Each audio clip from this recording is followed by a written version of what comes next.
Welcome back, ladies and gentlemen. Today we are back with another top 5 myths video. So recently I did a video on the top 5 myths that gun owners tell, and that video is actually doing pretty well. You guys seem to like it. By the way, I am working on a part 2 to that, so that will be out soon. But today I thought we would kind of mix it up and do a slight variation on that. So this video is going to be the top 5 myths that anti-gunners tell. Now, as I'm sure you guys know, there's about 100 of these that we could go over because they have a bunch of talking points that they like to regurgitate over and over and over again. But we're gonna try to keep it to 5 in this video, and then if you guys like this one, let me know in the comments and hit that like button for me, and we'll do more of these down the road as well. So I don't like to get political. I'm not gonna do that in this video, but when it comes to guns and gun rights and stuff, I don't have as much of a problem with it because I have a gun channel. I think it's, pretty obvious where I stand on all this stuff, and I don't think I'm gonna offend anybody or trigger anybody with my political views on gun rights and the Second Amendment. That should be pretty obvious to most of you guys. So politics isn't what I do, but when it comes to gun rights and the Second Amendment,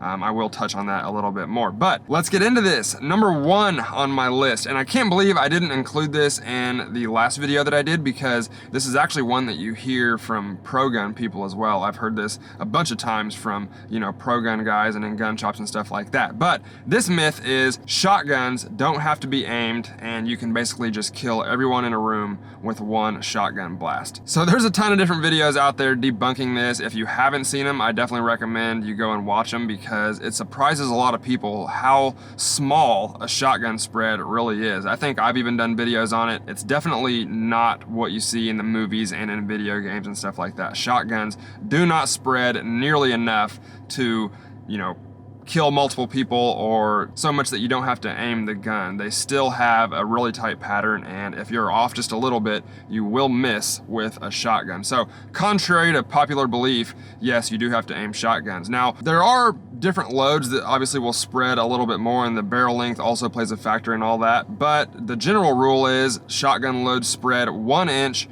per yard that the target is downrange. So if someone is 10 yards away, if you think about that, that's about 30 feet away, and I don't know too many people who have houses with, 30 feet hallways. So that's about the longest shot you can imagine inside of a house, unless, you have a giant mansion or something. But 30 feet away, you're gonna get a 10-inch pattern. So if you think about that, that's about, half the size of a chest. That's not a very big pattern from 30 feet away. Now, shotguns are good home defense weapons because they're just super devastating, and it's a lot of firepower that you're putting down range, especially at close range, but you definitely have to aim them, and the anti-gun side loves to portray them as something that you can just go into a room or a hallway and, knock down 5 or 6 people with one shot. They're just not that way. Now, there are loads, like I said, that will spread more than others, but there's none that I'm aware of that will spread like 10 feet at 5 feet away or whatever they try to make it out to be. So no, it's not true. You do have to aim a shotgun, and they won't just knock down 5 people in a room. Luckily, shotguns aren't really the target of a lot of the anti-gun crowd for some reason.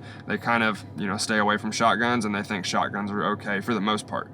So I'm not going to spend too much more time on this one. I will revisit this one and part 2 of the top 5 myths that gun owners tell, because like I said, I have heard gun owners and pro-gun guys talking about how they like shotguns because they don't have to aim them, and it's just completely untrue. I'm not sure why people still believe this. Like I said, there's a ton of information out there completely disproving it, but it's one that you still hear on both sides of the aisle. But like I said, I'm going to leave that right here for now, and we'll revisit this in my next gun myths video and talk about it a little bit more.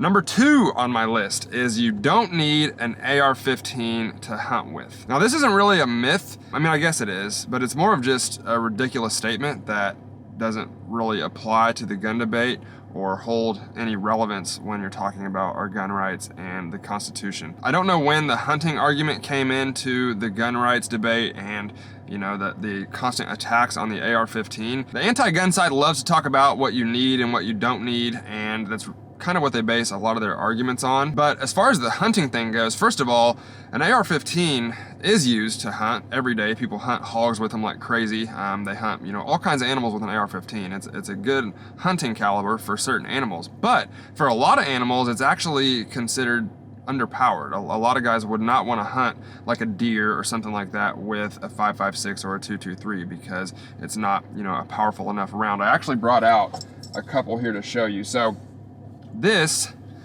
is a 5.56. This is what the AR-15 shoots. Now this is a .30 caliber rifle bullet, and this is much more common for hunting animals like deer and, you know, bigger animals that people use rifles to hunt. Whereas the 5.56 is, like I said, it's not people's preferred choice for something like a deer. And an even more extreme example is this. This is a 12 gauge shotgun slug, and this is super common for deer, especially around where I live. People love to hunt deer with these 12 gauge shotgun slugs, and you can see the difference in diameter on those two projectiles. I think this is quite a bit more powerful than this. Now, obviously, the AR-15 has some advantages just because you have 30-round magazines and you can, you know, get off a lot of shots pretty quickly. That's why the AR-15s are a lot of people's favorite rifles for stuff like home defense, or, you know, why the military uses them. And they definitely have a lot of benefits. But we've all heard, you know, stupid people on TV say stuff like an AR-15 will turn a deer into hamburger meat,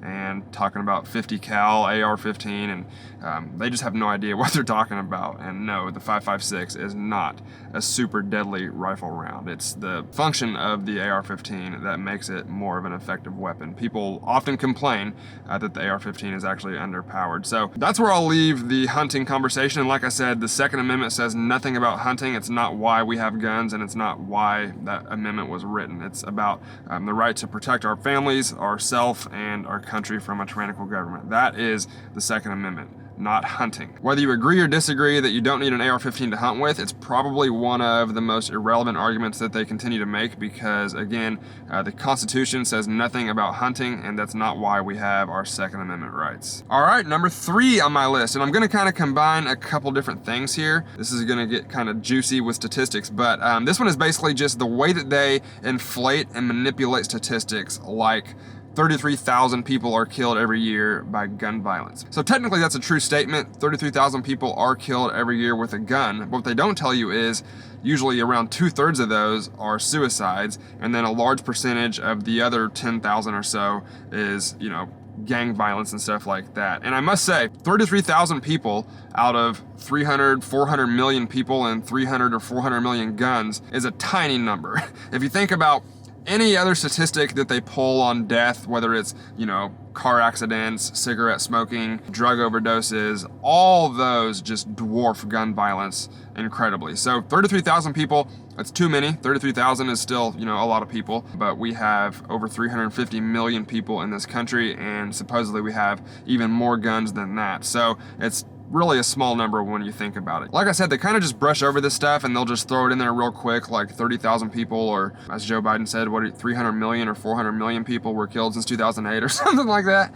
But anyway, they do the same thing with mass shootings, where they'll say numbers like there have been 430 mass shootings since January and stuff like that. When you figure out what the parameters are to be classified as a mass shooting, it makes a lot more sense why there's so many mass shootings. They're not all school shootings or, you know, people going and shooting up the mall and trying to get super high body counts. A lot of these are gang violence where 3 or 4 people are killed, and they consider that a mass shooting. So that's why you have numbers like 400 mass shootings in 6 months and crazy stats like that. They love to use those in their anti-gun arguments, and they're very misleading, and they know exactly what they're doing with those. But the problem is the average person who's sitting at home watching the politician speak or whatever might not know any better or do any research, and they end up kind of falling for that stuff. So I think I'm gonna leave this one right here so I don't ramble too long about this. This is one of my pet peeves, and every time you hear like politicians speak, or, you know, anyone that's anti-gun talk about this, they bring up those numbers, and you just know they're so misleading. Sometimes they're just wrong, but even when the numbers are technically correct, they're misleading, and there's just a lot more to the story usually. So number 4, if everyone has a gun, it would be the Wild West. They act like 1% of the population has guns, and we're just advocating for everyone else to get guns. Even if you don't want a gun, we want you to have one. I think everyone that wants guns has guns. There's not any shortage of guns in this country, and the argument that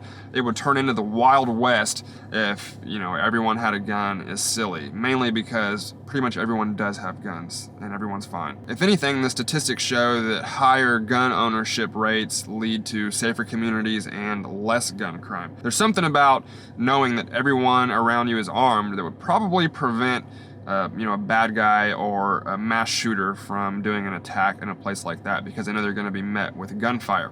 Gun-free zones are the places that they prefer, where they know law-abiding citizens probably won't be carrying. Gun-free zones are definitely places where these people plot and do a lot of their mass killings. If you look at the numbers, it's like 90% of the mass shootings happen in gun-free zones, and there's a reason for that. It's pretty much a fact at this point that gun-free zones are dangerous and they don't save lives, they cost people their lives. I was actually gonna make that another one on my list, the gun-free zones save lives argument, which is ridiculous at this point. We all know that's not true. People that carry guns are usually really responsible and are not just out looking for a reason to use it like they try to make it out to be. It's definitely the last resort for most people that carry a gun. All right, I've rambled on about this one enough, and I think you guys get the point. No, I do not believe that it would be the Wild West if everyone had guns. Again, because we all have guns already and everyone's doing just fine. All right, number 5 on my list. So this is tough because I've got about 15 of them written down here. I'm gonna have to do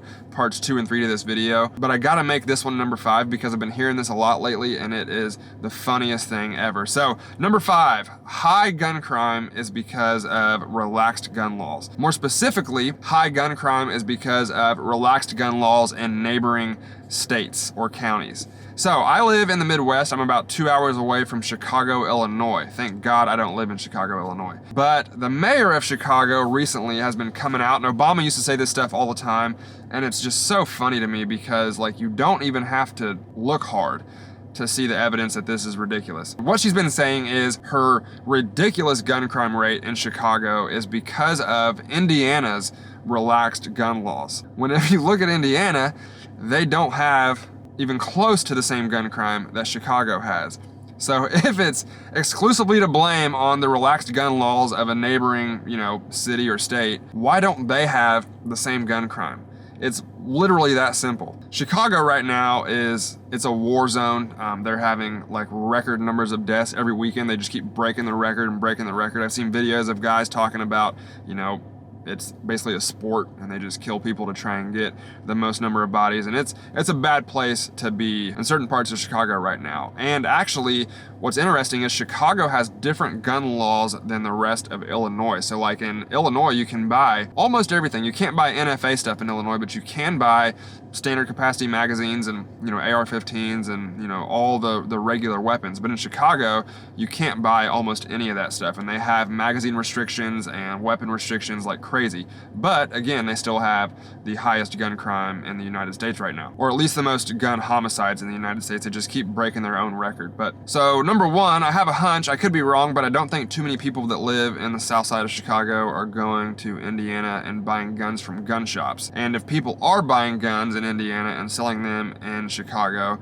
then that's called a straw purchase, and that's already illegal, and there's nothing more that could ever be done to stop that. Unless you completely ban gun sales altogether, which I'm starting to think they probably want to do. You're not going to stop straw purchases. There's just no way to do it. That person's willing to put their neck on the line for that, then you can't stop them. So also, like I said, in Illinois, you can buy AR-15s, you can buy handguns, you can buy AKs, you can buy pretty much everything that they're using in Chicago and Illinois. So I don't know why she's trying to blame Indiana for the gun crime in Chicago when all the same weapons can be bought in Illinois. The bottom line is we all know Chicago's gun violence has nothing to do with Indiana's gun laws or Illinois' gun laws, or any gun control measure that you could propose isn't going to stop the gun violence in Chicago. It's a completely different issue. And there's cities all over the country that have much more relaxed gun laws than Chicago and way less gun crime than Chicago. So they just keep chipping away at it and chipping away at it until eventually, no one can legally buy a gun. And they've already pretty much banned everything in Chicago as it is, and they're still asking for more and saying it's not enough. So Chicago's kind of the perfect example of strict gun control not working.